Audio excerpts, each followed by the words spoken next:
Pan-American border, world's longest unfortified frontier, gateway to that friendly and hospitable neighbor of the North, the mighty Dominion of Canada.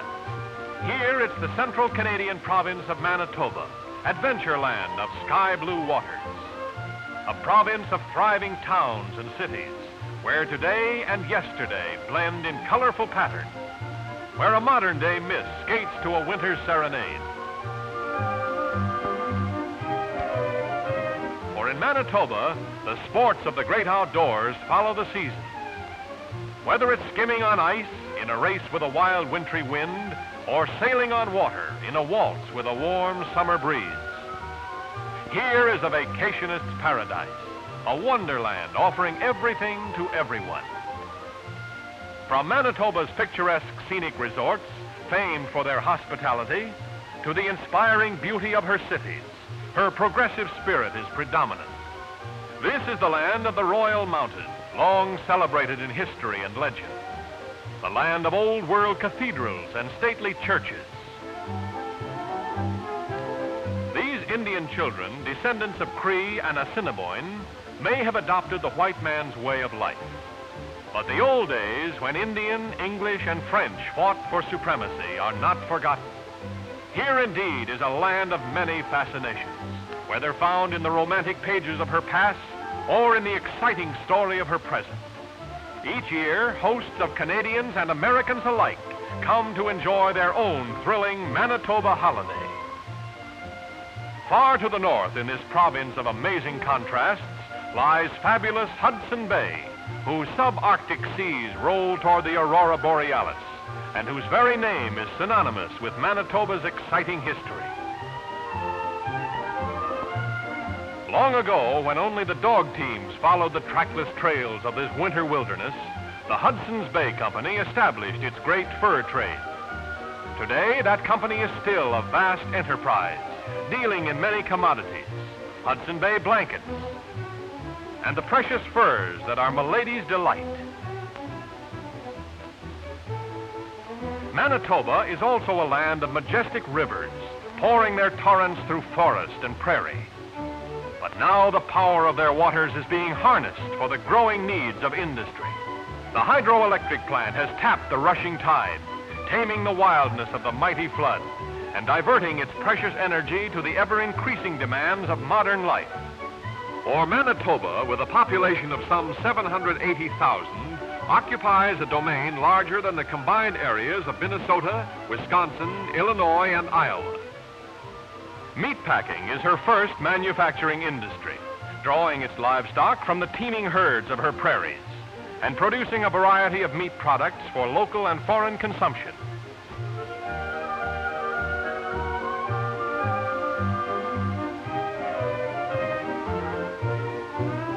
The storied Red River rolls down on Winnipeg, the capital, home of the provincial government, and supporting a population of some 350,000.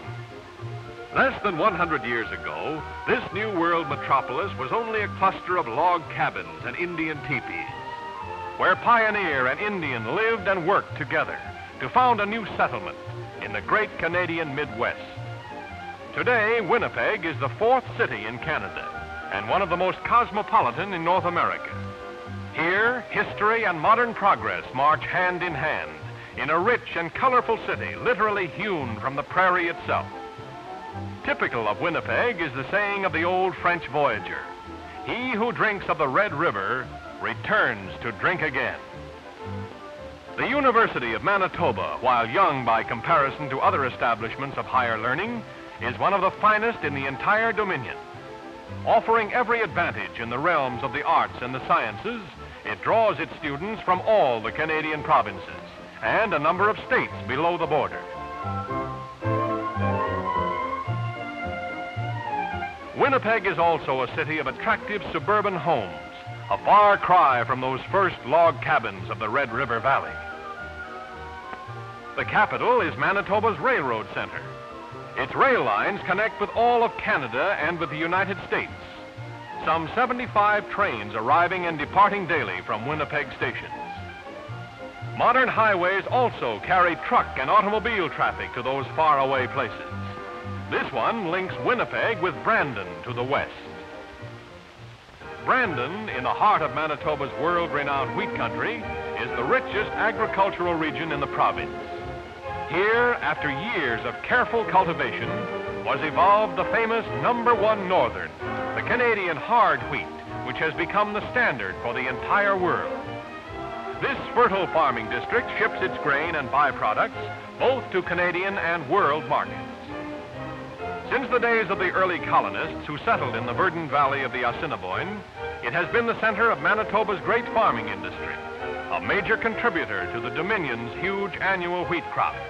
Here, busy grain elevators, rising like sentinels across the land, collect the wheat which goes to produce some of the world's finest grades of white flour. Brandon itself, Manitoba's second city, well deserves the name of agricultural capital. A friendly, industrious community, it straddles 2 national highways, adding to its strategic importance in the wheat country. But Brandon is also noted as the center of a vast livestock territory, renowned for its surrounding prosperous farm areas, where each year great herds of livestock are raised and shipped to national and foreign markets. Yet perhaps Brandon's most notable event is its provincial fair, held each summer by the enterprising people of this vast rural region. Here, purebred cattle, typical of the quality of Manitoba's livestock, compete for blue ribbon distinction. Royal princes of the animal kingdom, they make an impressive picture in this bovine display of pomp and pageantry. As for the members of the younger generation, they're out to steal a few scenes also, if not the entire show. Now it's Manitoba horseflesh on parade as farmers and ranchers show their prize stock. These equine aristocrats are some of the Dominion's finest, but just about every type of horse is represented at this Brandon show, from thoroughbred to draft animal. Manitoba heavyweights pull their weight in farm wagons, for horsepower on the hoof is still a mighty important factor in the workaday life of this farming community. As for mechanized power, here is a $1 million display of modern farm machinery. But no fair would be complete without its fun zone, and Canadian children take full advantage of this one. The merry-go-round is always in full-time operation here. When they're running the famous Brandon sulky races, thousands throng the stands to watch some of the Dominion's finest trotters. These high-stepping speedsters always produce plenty of action. From start to finish, the Brandon Fair is a thrilling experience. Northward now for another holiday adventure, Manitoba's magnificent Riding Mountain National Park. Some 125 miles north of the international boundary, this great timberland playground is one of North America's finest vacation areas. Its clear water lakes are fringed by miles of sandy beaches, where annually thousands of visitors from Canada and the United States alike come to play and enjoy the water sports of this famous and highly popular forest preserve. It is a holiday resort offering almost every type of recreation, a Manitoba wonderland for young and old alike. And everywhere, guarding the Dominion's vast domains, are the efficient and colorful Mounties. But no matter what the activity, there's a wide diversity of fun for everyone in this high country land of the great outdoors. Whether it's a sightseeing excursion on one of the crystal clear lakes, or a spin in an outboard with the lure of blue water singing its song. Whether it's a day spent on one of the many picturesque forest trails, or driving a whistling golf ball over a mountain country course that only nature herself could so beautifully conceive. Whether it's any of these, from fun in the sun to just a rest in the shade, there's enjoyment for everyone in this forest land, pleasure land of fascinating Manitoba. For here indeed is a province of 1,001 interests, a country of vivid and everlasting contrasts.